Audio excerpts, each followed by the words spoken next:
Aujourd'hui, je vous propose en toute intimité de découvrir une histoire de vie, de découvrir un parcours de vie au travers de Kim Ji-Lewin, je l'ai bien prononcé. C'est ça, c'est très bien prononcé. Kim Ji-Lewin, Instagrammeuse, influenceuse. Aujourd'hui, nous allons parler d'hypersensibilité, nous allons parler de rapport au physique, de rapport au poids. On a l'impression qu'on en parle beaucoup, mais parfois se cachent des choses beaucoup plus profondes qu'on se rend compte une fois qu'on a passé certaines étapes dans sa vie. Exactement. Tu vas nous en parler, Kim. Oui.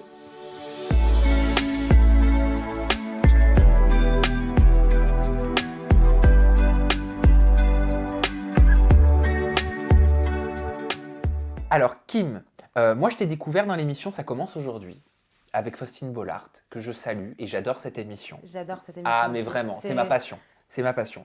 Et le sujet, il était autour de l'hypersensibilité. Je voulais savoir, qu'est-ce que c'est selon toi l'hypersensibilité Est-ce que c'est une pathologie, l'hypersensibilité? Alors, je ne définirais pas ça comme une pathologie parce que pathologie, on associe une pathologie à une sorte de maladie. L'hypersensibilité, ce n'est pas une maladie, c'est un trait de caractère, mais qui peut porter préjudice beaucoup de fois. L'hypersensibilité, c'est un trop-plein d'émotions. Donc, par exemple, je vais donner un exemple banal, une remarque, un commentaire qu'on va me faire, je ne vais pas le prendre comme quelqu'un de lambda, je vais le prendre vraiment plus à cœur.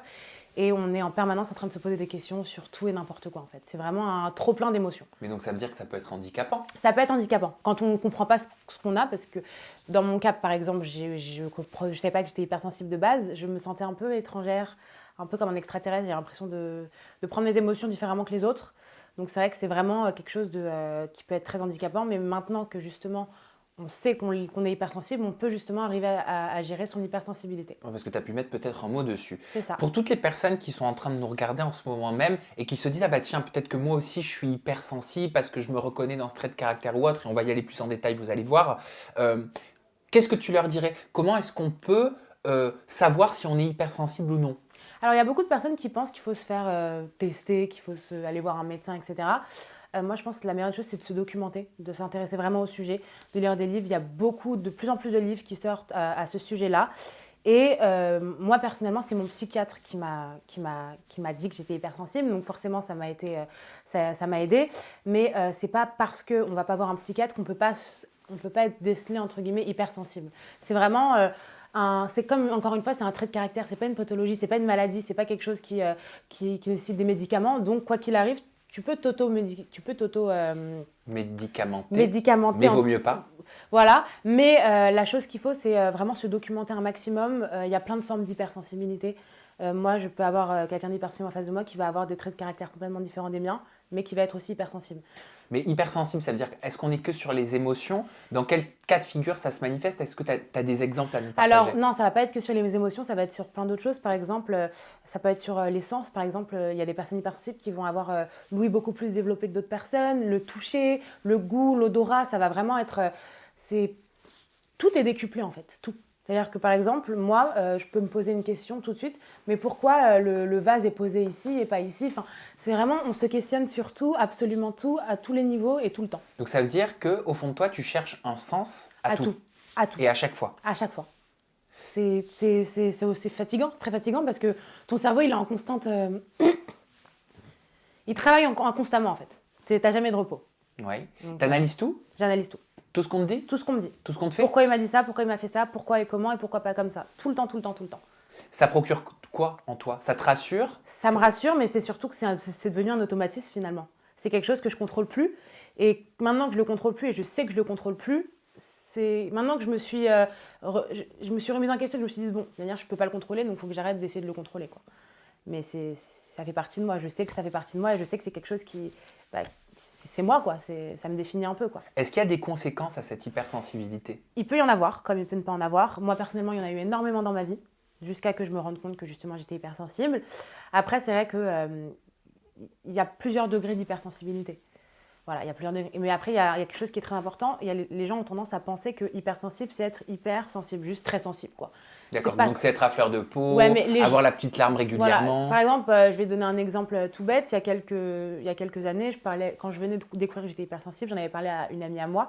Elle m'a dit « Ah, je crois que je le suis aussi, je pleure beaucoup devant les films. » Mais c'est pas ça, en fait, hypersensible. Moi, par exemple, j'ai jamais pleuré devant Titanic. C'est un exemple tout bête. Mais je suis pas hypersensible. Je suis hypersensible sur plein de sujets. Par exemple, pour regarder un film qui est triste, bon, ça va m'arriver de la petite larme, Comme tout mais le c'est monde. pas quelque chose qui. C'est pas parce que tu pleures devant un film ou en écoutant une chanson que tu es Voilà, c'est hypersensible. pas ce symptôme-là qui C'est pas. caractérise Exactement. l'hypersensibilité. C'est bien plus profond Eh que ben, je ça. te propose de me faire un petit test. Tu veux pas me poser quelques questions pour essayer de savoir un test d'hypersensibilité? Si toi, t'es j'en sais- hypersensible. Ouais, je me crois Ok. dans un magazine. Ok. Ah ouais, tu sais, quand tu coches les trucs et tout. J'adore. Est-ce que si quelqu'un vient de faire une remarque, par exemple, je te dis que j'aime pas ton pull rouge, qu'est-ce que ça, tu t'en fiches, tu réagis comment? Non, je vais me poser beaucoup de questions. Tu vas te dire, mais pourquoi elle aime pas mon pull rouge? Pourquoi? Ouais, Etc. pourquoi il aime pas mon pull rouge? Est-ce que c'est parce que me va pas? Est-ce que c'est parce qu'il voit que j'ai grossi? Peut-être que le rouge, c'est pas une couleur qui me correspond. Peut-être que ça me va pas autant, peut-être que... Exact. Ok. Est-ce que si un jour tu te mets en bombe, tu sais que tu es habillé en bombe, tu sais que tu te sens frais, tu es trop Ouais. content de sortir dehors, personne te dit que tu es beau. Est-ce que ça va te déranger? Est-ce que tu vas rentrer chez toi après, tu vas te remettre en question? Est-ce que tu t'en fous parce que toi, tant que tu te sens bien, bah, tu te sens bien? Non, ça, je m'en fous. Tant que je me sens bien, je me sens Ok, bien. bon, ça c'est bien. Ça, c'est... Parce que moi, je sais que personnellement, quand je sais que je suis sortie en bombe et qu'on me dit pas t'es belle aujourd'hui, bah, toute une remise en question. Hein. Tu vois. Bah, après, ça dépend de chacun. Est-ce que si quelqu'un. Je vais aller dans ton enfance un petit peu. Vas-y. Est-ce que, par exemple, tu étais à l'école, si un professeur te disait comme quoi tu n'avais pas réussi ton devoir, est-ce que tu le prenais mal pour toi ou est-ce que tu lui disais bon, ça Ah oui, arrive? très mal. Ça voulait dire que j'étais nul, ça voulait dire que je servais à rien, que j'y arriverais jamais. Ah ouais, t'as quand même des petites tendances à être hypersensible. Hein. Est-ce que, par exemple, si quelqu'un va te poser une question, je sais pas, alors t'as fait quoi hier soir? Est-ce que tu vas te dire, mais pourquoi elle m'a posé cette question? Qu'est-ce qui se passe? Pourquoi elle voulait savoir ce que j'ai fait hier? Oui, je vais avoir tendance à vouloir tout expliquer. Ouais. Je vais me faire des films. Voilà, ok. Voilà. Tarantino, quoi. Ouais, ah ouais. T'as quand même des petites tendances à être hypersensible. Hein. Ah ouais? Est-ce que, par exemple, voilà, si quelqu'un, tu dînes avec une amie, ton amie, elle te dit qu'elle va super bien, mais est-ce que tu arrives à ressentir si elle dit la Direct, vérité? avant même qu'elle parle. Ok. Bah, je pense que t'as quand même des tendances hypersensibles. Hein. Je pourrais pas te dire que t'es hypersensible, mais t'as des tendances hein, quand même. Hein. Ok. Faut se questionner. Hein. Répondez à ces questions aussi à la maison dans la Ouais. barre de commentaires. Non, mais c'est intéressant, je Ouais, trouve. c'est intéressant. Après, moi, je suis pas enfin, j'ai pas la. T'es pas médecin. Hein. Je suis pas médecin, je peux pas diagnostiquer les gens, mais c'est vrai que moi, je parle par rapport à mon expérience de Bien vie sûr. et ce que moi j'ai vécu, etc.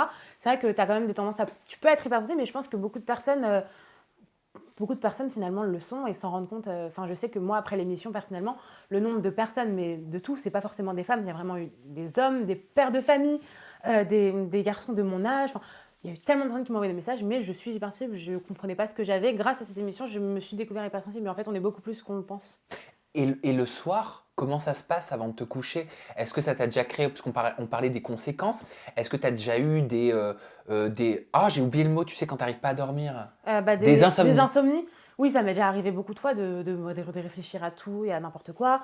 De me dire, mais attends, mon meilleur ami m'a pas envoyé de message avant de dormir, mais pourquoi? Je me pose plein de questions. Et c'est fatigant, vraiment fatigant. Mais bon, Et il s'arrête quand, ton cerveau? finalement, je pense vraiment quand je suis dans le sommeil profond, quoi. T'aimes dormir, donc? Pas tant que ça, hein, finalement. C'est pas une échappatoire la J'aime nuit? dormir, mais en fait, voilà, quand je dors, j'ai l'impression que je perds du temps. C'est bête, hein, mais j'aime bien être. Je suis quelqu'un de très actif, très dynamique. Du coup, je suis bien aussi quand je suis en action, quoi. Et le cerveau, c'est une grosse machine qui peut épuiser le corps. Au bout d'un moment, ta locomotive, elle est pas Ah si, épuisée. Si, mais c'est vraiment. Ça, moi, j'ai tendance à aller jusqu'au bout du bout. C'est-à-dire que même si je vais avoir des petits signaux comme quoi je suis fatiguée, je vais continuer jusqu'à vraiment je sois amorphe, quoi. Faut vraiment que j'ai plus de force pour vraiment comprendre qu'il faut que je me repose. On a parlé des conséquences à l'hypersensibilité. Je te propose de creuser dans les causes. Yes. Je sais que toi, tu t'y es penché. Forcément, tu as Ouais. besoin de tout comprendre. Est-ce que tu as compris? J'ai compris, mais je découvre encore des choses sur moi aujourd'hui. T'as Des que choses sur 22 ans. 22 ans, mais je découvre encore des choses sur l'hypersensibilité. Je pense que c'est pas à 22 ans qu'on se comprend entièrement. Je pense Oui. qu'on se comprend au fur et à mesure de notre vie. Je pense que je vais encore découvrir des choses sur moi à l'âge de 75 ans. Enfin voilà, je pense que c'est... Enfin, finalement, il y a tellement de choses qu'on a à explorer, à découvrir, etc., que je pense que j'ai encore le temps avant de découvrir plein de choses. Mais j'ai compris plein de choses. J'ai compris plein de choses, ça c'est sûr. Tu vas me dire si les causes, elles peuvent s'expliquer au travers d'une photo. Alors, je me permets de te le montrer parce que je sais que tu es très à l'aise sur tes réseaux sociaux. Très à l'aise. Mais extrêmement à l'aise avec ça. Tu fais même des comparatifs 2014, Ouais. 2021, ta perte de poids. Et bravo pour ça, parce que Merci si tu te beaucoup. sens bien comme ça, c'est l'essentiel. Si je te montre cette photo, Ouais, tu la connais. je la connais. Qu'est-ce que tu vois? Bah, je vois un faux sourire déjà, ça c'est sûr, un faux sourire. Une jeune fille qui est malheureuse, vraiment malheureuse, mais qui ne le montre pas parce que justement, j'arrivais à sourire et Ça à... se voit pas sur cette photo. Ouais, ça se voit pas, mais moi je le sais. Je le sais. Qui a beaucoup de poids en trop, qui faisait là 150 kilos, qui était à son poids maximum et qui se cachait derrière tout ça et qui avait une sensibilité mais hors norme quoi. T'avais quel âge sur ce cliché? Là j'avais 15 ans, 15 ans. Celui-là, t'es un peu plus jeune. Hein. Ouais, celui-là, T'as quoi, 12 ans, 13 ouais, ans? 12-13 ans. Bah, après, il y a un truc aussi qui était un peu, qui me ressemble un peu, c'est que j'avais tendance à vouloir un peu être le centre d'attention. Donc par exemple, là, j'ai un truc au poignet, alors que j'avais pas forcément très mal, mais j'ai dit à maman, maman, j'ai mal au poignet. Va m'emmener voir le médecin. Et je faisais croire au médecin que j'avais très très très très mal. Du coup, bah, il me donnait une attelle parce qu'il avait de la peine pour moi. Quoi. Mais Qu'est-ce que tu recherchais au travers de de cette action? l'attention, de l'attention. Donc ça peut être un signe. Mais si on a un Ah enfant, oui, par exemple, complètement. et qu'on remarque ce type de comportement, ça peut être un signe qui nous mène sur la piste de l'hypersensibilité. C'est possible. Moi j'avais besoin d'attention en permanence. Et encore aujourd'hui, je sais que voilà, mes amis le savent. Hein. Mes amis savent que quand on est ensemble et que bah, j'arrive pas si jamais on me pose pas de questions, si jamais on s'intéresse pas à moi, bah, je vais le prendre pour moi en fait. Et alors ce comparatif, Ouais. il est incroyable que tu as Ouais. posté sur les réseaux Ouais, sociaux. ouais, On dirait c'est- pas la même personne. Ouais, on dirait pas la même personne, mais je pense qu'il y a aussi beaucoup de différences. Donc, il faut savoir aussi que sur la deuxième photo, je suis épanouie, mais pas autant que je le suis aujourd'hui. J'étais quand même encore à un moment de ma vie où j'aimais pas mon corps, où je voulais encore perdre du poids, ressembler absolument à ce que je voyais sur Insta, etc. Donc oui, il y a une grosse différence, mais mentalement, la différence n'est pas non plus énorme. Et alors en légende de ce post, tu as mis 2 images, mais des années de souffrance, de combats acharnés les séparent. 5 ans que je travaille afin d'être la meilleure version de moi-même. 5 ans que j'essaie d'être la femme que j'ai toujours rêvé d'être. Et si peu de temps que j'arrive finalement à le devenir. L'obésité a failli me tuer, la dépression aussi. Mais l'obésité a pourri ma vie depuis mon plus jeune âge. Parce que l'obésité, c'est une vraie maladie. Mais surtout parce qu'elle n'est pas prise assez au sérieux. Ouais. Je fais peut-être un parallèle qui n'a rien à voir, tu vas me le dire, mais ton avis m'intéresse là-dessus. C'est vrai que dernièrement, en émission fraîche sur l'obésité qu'on a eue, c'était sur M6. Ouais, Opération Renaissance. Voilà, c'est ça. Opération Renaissance. Avant qu'on se penche dans ton histoire, ça m'intéresse de savoir ce que tu as pensé de ce type d'émission. Moi, je vais donner mon avis personnel sur ça. Moi, quand j'étais obèse, j'étais malade, vraiment malade. C'est-à-dire que les médecins me disaient que je pouvais mourir très jeune. J'avais des problèmes au foie. C'est ce qu'on appelle obésité morbide. Obésité morbide. Donc moi, j'ai un peu fait le transfert.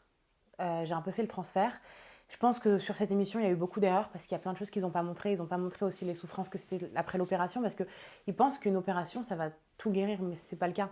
C'est pas le cas parce que moi, même quand j'ai perdu du poids, j'étais pas la plus heureuse. Il a fallu ce temps pour que je me reconstruise après. Parce que finalement, mon poids, c'était une sorte de carapace. Quand je l'avais plus, je pensais que perdre du poids, ça allait me rendre heureuse. Et je pense que dans cette émission, il y a eu pas mal de faux pas qui ont été faits. Moi, j'ai volontairement pas voulu en parler ouvertement parce que je pense que je parle déjà assez sur mes réseaux de tout ce que je pense autour de l'obésité, etc.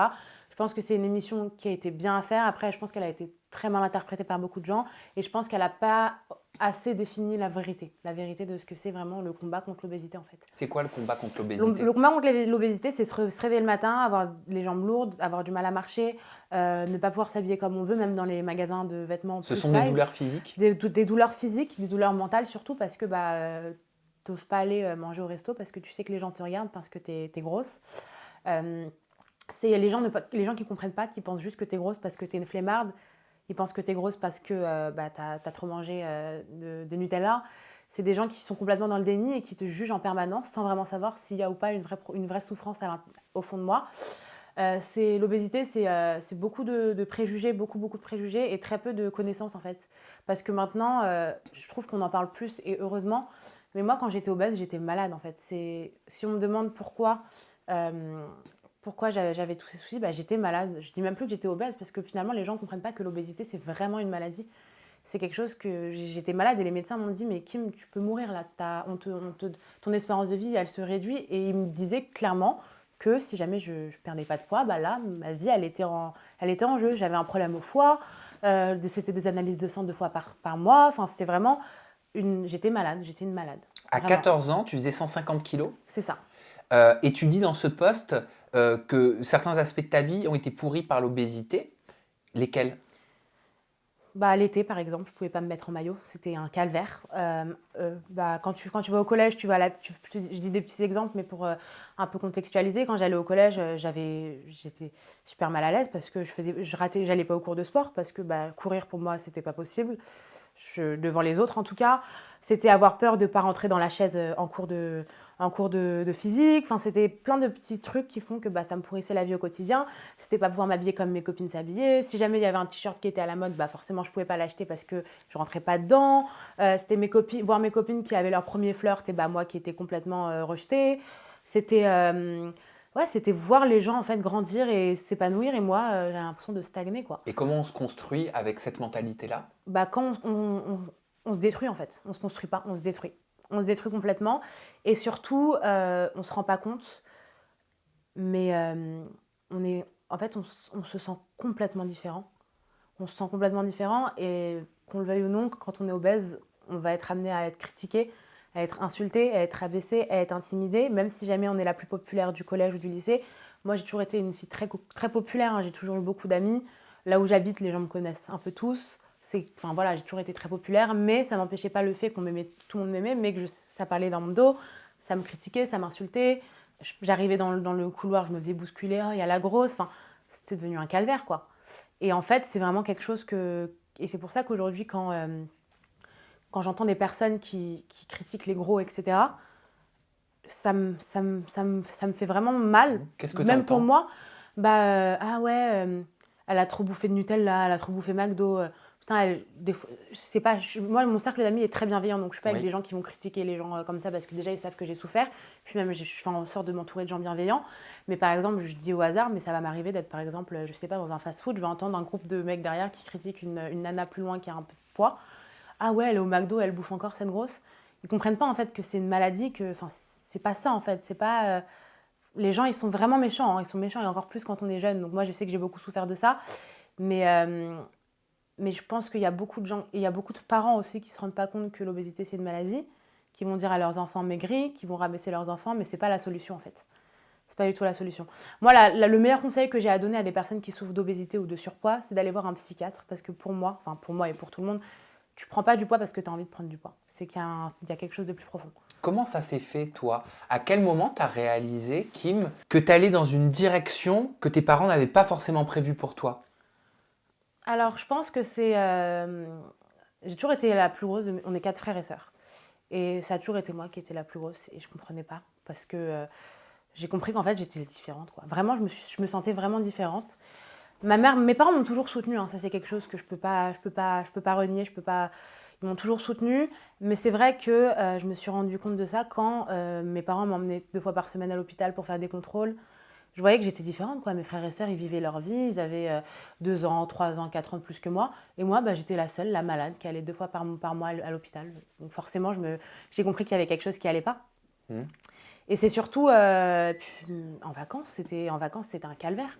Je partais avec mes cousins, cousines, mais j'étais la petite grosse, je pouvais pas, c'était pas possible. Même mon père, je lui demandais de me prêter des... Tu sais, quand on est jeune, on aime bien mettre les pulls de son papa pour dormir. Je rentrais même pas dedans. Donc c'est vraiment plein de petits trucs qui ont fait que j'ai compris que ça allait pas, quoi. Les mots, est-ce que c'est important? Très important. Euh, on dit grosse, on dit en forme, en chair, on dit curvy. Ouais. Qu'est-ce qui est important pour toi? Comment Alors, toi tu perçois les mots? alors pour moi, avant grosse, c'était une insulte. Mais maintenant, plus le temps passe, moins c'est une insulte. Même si c'est quelque chose qui reste quand même péjoratif aujourd'hui. Euh, Curvy, c'est quelque chose de plus positif. Parce qu'on va appeler une femme curvy, ah, c'est une belle femme curvy, etc. Après, je pense que ça dépend vraiment des personnes. Moi, je sais que personnellement, aujourd'hui, je me vexe encore un petit peu quand on me dit t'es grosse, même si les mots, pour moi, c'est quelque chose d'important. C'est la connotation peut-être. En fait, c'est la connotation. C'est parce que les mots en soi, les mots ils font pas mal. Les mots, ils font pas mal. En fait, c'est parce que j'ai tellement souffert qu'on me dise que je suis grosse quand je m'aimais vraiment pas et que je savais que je l'étais et que j'étais malheureuse, etc., qu'aujourd'hui, quand on me le dit encore, je pense que c'est encore un traumatisme Voilà, qui c'est les rebondit. souvenirs cachés Voilà, derrière les mots en ça, fait. c'est ça. Mais je pense que oui, les mots, c'est important et faut vraiment faire attention à ces mots. Qu'est-ce que tu emploies toi comme jargon? Je te pose la question parce que c'est ce qui revient beaucoup. Bien sûr, bah, en fait, moi, ça fait peu de temps que j'évite de me mettre dans une case. Parce que je trouve que plus on met les gens dans les cases, elle est mince, elle est maigre, elle est grosse, elle est curvy, bah plus on se sent différent en fait. C'est un peu ce que j'essaie, c'est un travail que j'essaie de faire sur moi-même parce que je me suis rendu compte un peu, c'est comme par exemple quand, j'essaie un peu de véhiculer sur mes réseaux, c'est comme par exemple quand on me demande ta taille de vêtements, mais qu'est-ce qu'on s'en fout? Tu fasses du 38, du 42, du 44, on s'en fout. Et en fait, c'est le fait de catégoriser les personnes comme ça. Je pense que plus on catégorise, plus ça fait du mal finalement. Donc franchement, moi j'évite de catégoriser, je dis plus rien, simplement. Et alors, te concernant, Kim, ta descente aux enfers, parce que c'est le mot que tu emploies, l'expression, pardon, que tu emploies, a commencé quand tu as commencé, pour le coup, à perdre du C'est poids. ça, exactement. Alors, il faut savoir que bon, l'enfer était déjà là quand j'avais du poids, ça c'est sûr. Et plus j'ai commencé à perdre du poids, plus j'étais malheureuse parce que j'étais pas satisfaite. J'avais perdu 70 kilos, mais j'étais pas contente. En combien de temps? En 4 ans. En C'est 4 énorme. ans, c'est beaucoup. C'est beaucoup. J'ai perdu 70 kilos en 4 ans, mais en fait, j'étais persuadée qu'en perdant tout le poids, j'allais avoir la taille mannequin, à la Kendall Jenner, toute fine, toute truc et tout. Et c'était le but que je me suis fixé. Et je voyais que bah non, enfin, j'arrivais pas. Et mon médecin me disait, mais Kim, tu ne seras jamais mince. Et ça me détruisait, mais tellement. Parce que On moi, te disait, tu ne seras jamais ah oui, on mince. me le disait. On me disait, Kim, tu es une morphologie qui est avec des formes, tu ne seras jamais mince. On me le disait, on me le répétait, mais je voulais pas y croire. Et en fait, je me rendais compte que malgré mes efforts, bah, je ne devenais pas mince. J'arrivais pas. Et je me suis dit, mais j'ai fait tout ça pour rien. Alors, j'avais quand même perdu 70 kilos. J'ai pris rendez-vous avec mon médecin plusieurs fois. Je lui ai dit, mais c'est un échec, je suis un échec. Il m'a dit, mais tu te rends compte, ça a perdu 70 kilos, t'oses dire que tu es un échec? J'étais un échec, vraiment. Et en fait, pendant très longtemps, je me suis mis dans ce cercle vicieux où bah, je n'avais pas une taille parfaite, j'avais des vergetures, j'avais des bourrelets, j'avais de la cellulite. Mais pourquoi les filles que je suis sur Instagram, elles n'ont pas tout ça? Tu voulais la ressembler? Ah, je voulais être elle. Je rêvais que d'une chose, c'est d'être elle. C'était vraiment devenu une obsession. Qui tu suivais? Tous les Kim Kardashian, Kendall Jenner, Kylie Jenner, Demi Lovato. Enfin, c'est pas des femmes forcément minces, hein, mais c'est des femmes qui sont, voilà, qui avaient un corps que je voulais avoir. Je m'associais énormément.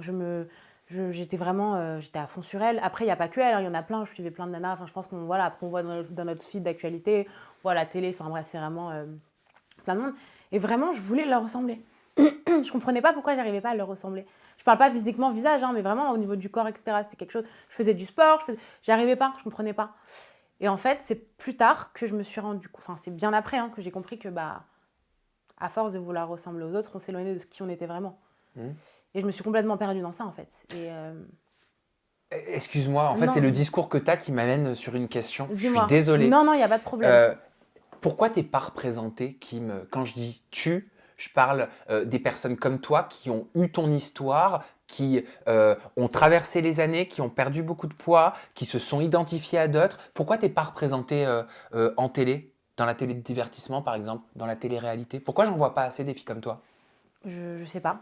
En tout cas, je sais qu'il y a beaucoup de personnes qui me demandent, qui me conseilleraient de faire de la télé-réalité. Moi, je sais que personnellement, c'est pas quelque chose que j'aimerais faire. Après, je pense que on est dans une société, qu'on le veuille ou non, on représente les femmes d'aujourd'hui avec des hanches, une taille fine, pas forcément de grandes épaules, un gros cul, des gros seins. Je pense que c'est un peu ce qui est représenté en permanence, pas forcément dans la télé-réalité, mais en permanence en Ouais, fait. ouais, en général. En général. Et je pense qu'il y a beaucoup de femmes qui sont comme moi, qui n'ont pas confiance en elles, ou alors pas encore confiance en elles, et qui justement n'osent pas en fait. Je pense que c'est cette notion de oser. Et je pense que moi, le fait d'avoir osé, c'est un peu, en fait, tout ce que je fais aujourd'hui, c'est pour la Kim qui a 14 ans et qui rêvait de ressembler à ce qu'elle pourrait jamais devenir en fait. Eh ben, en parlant de la Kim qui a 14 ans, moi j'ai noté cette phrase que tu as dite dans une vidéo où tu t'adresses à toi-même. Tu dis: Salut Kim, t'as 14 ans, tu fais 150 kilos, tu es très malheureuse, tu ne te sens pas à ta place dans ce monde, tu es persuadée que tu n'iras pas jusqu'à tes 21 ans.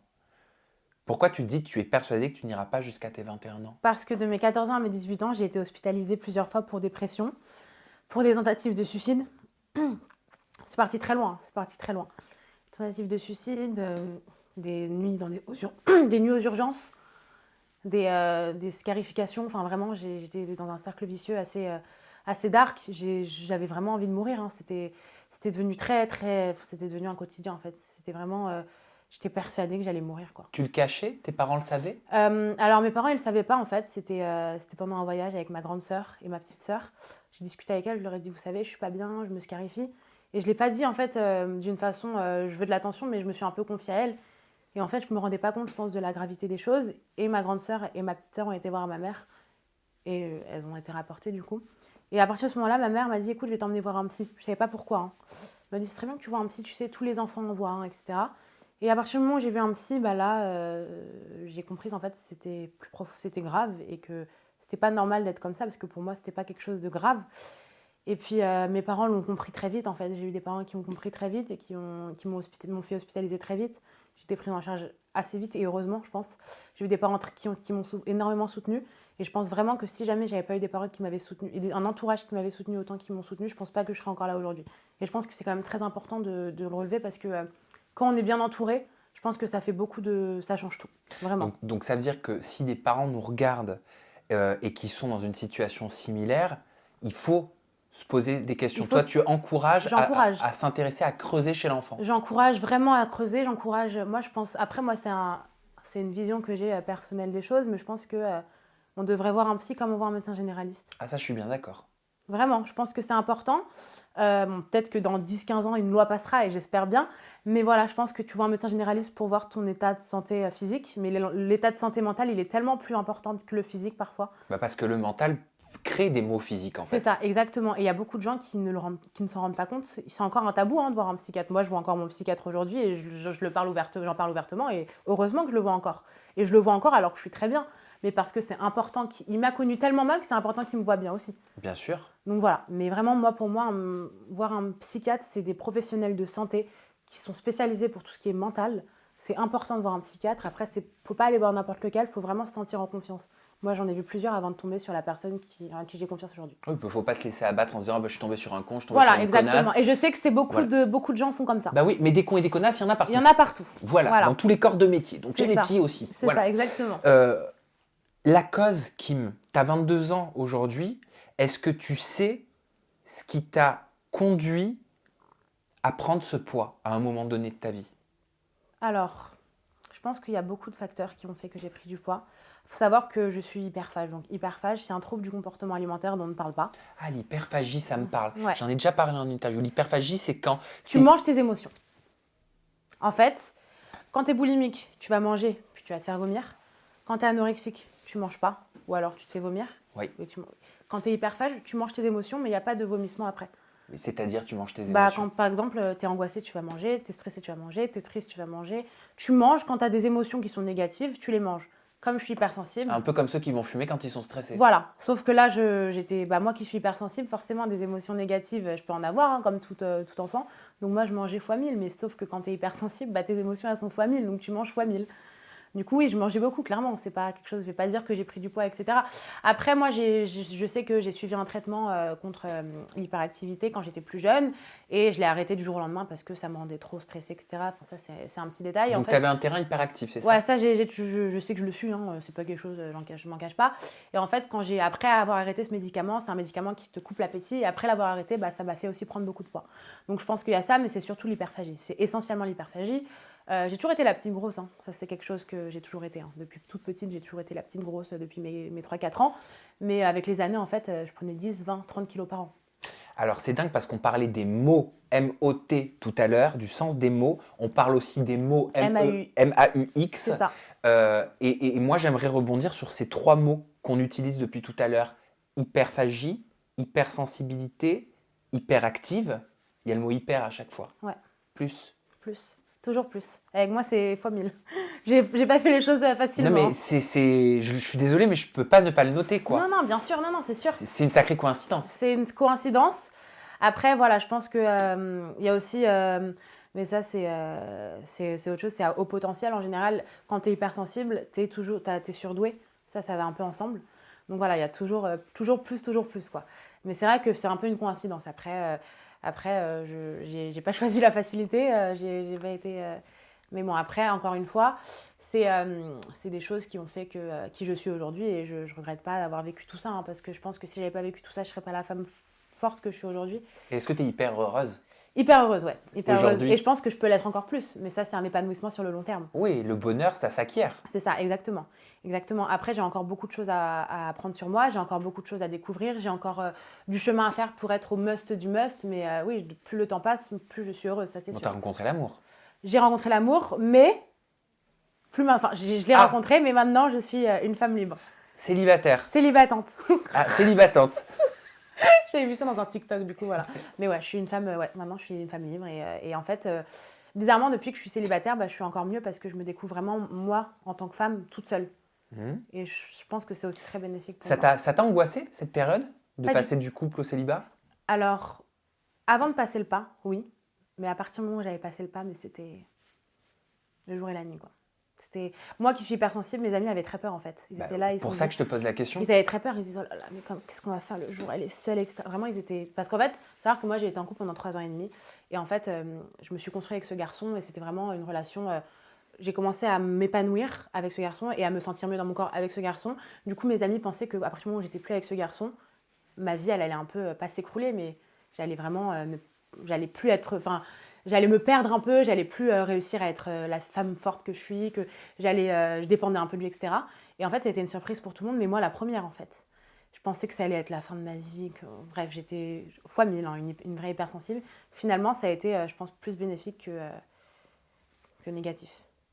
Même si je dois tout mon respect, etc. C'est juste personnellement parlant, en tant que développement personnel, c'est quelque chose qui m'a été très bénéfique et je pense qu'il y a quelque chose qui est une vérité et ça, je pense qu'on n'en parle pas assez, mais quand on a une rupture, que ce soit douloureuse ou pas, ça nous fait toujours évoluer. Ah, mais ça, c'est certain. C'est quelque chose qui... voilà. Mais du coup, maintenant, je suis une femme libre, forte, indépendante, tout ce qu'on veut. Qu'est-ce qu'on peut te souhaiter que ma communauté pour la suite? De continuer sur cette voie-là, d'inspirer des gens, j'espère. Et d'être heureux. Mais pour inspirer des gens, il faut en tout cas aller sur tes réseaux sociaux et s'y abonner. Ton compte Instagram, c'est Kim J. Lewin. Et c'est ton vrai nom. Hein. C'est mon vrai nom. Moi, le J, j'avoue que je ne sais pas ce qu'il fait là. Je trouvais une fois que ça sonnait bien. Du coup, Kim je l'ai rajouté. Sinon, c'est Kim Lewin. Voilà, je l'ai rajouté, mais sinon, c'est mon prénom, mon nom de famille. Voilà. Donc ça, c'est pour le compte Instagram. Il y a un Snap et un TikTok. Alors, Snap, j'y vais un peu comme ci, comme ça. C'est Kimberley Lewin. Parce que mon vrai prénom, en fait, c'est Kimberley. Mais ça, je ne le dis pas. Et mon TikTok, c'est Kim J. Lewin avec 2 N. Bah super, voilà. On a tous les ingrédients et la bonne recette maintenant pour venir te voir. Ouais. Merci Kim J. Lewin. Merci beaucoup à toi en tout cas. Merci pour tes confidences, ta confiance. Merci. Et c'était une hyper cool interview. Hyper cool interview. Merci à toi. Merci à vous pour votre fidélité. On se retrouve très bientôt avec une nouvelle histoire, un nouveau témoignage, une nouvelle personnalité, toujours en toute intimité. D'ici là, vous prenez soin de vous et quoi qu'il vous arrive dans la vie, vous le savez qu'il faut seulement rester positif. Rester positif et se dire surtout, moi c'est une phrase que j'ai en tête, c'est après la pluie, après le mauvais temps vient le soleil. Toujours. C'est très important. Oui, toujours. Et l'arc-en-ciel. Ouais, le négatif attire le positif. C'est vrai. Ouais. À très bientôt. Prenez soin de vous. Bye.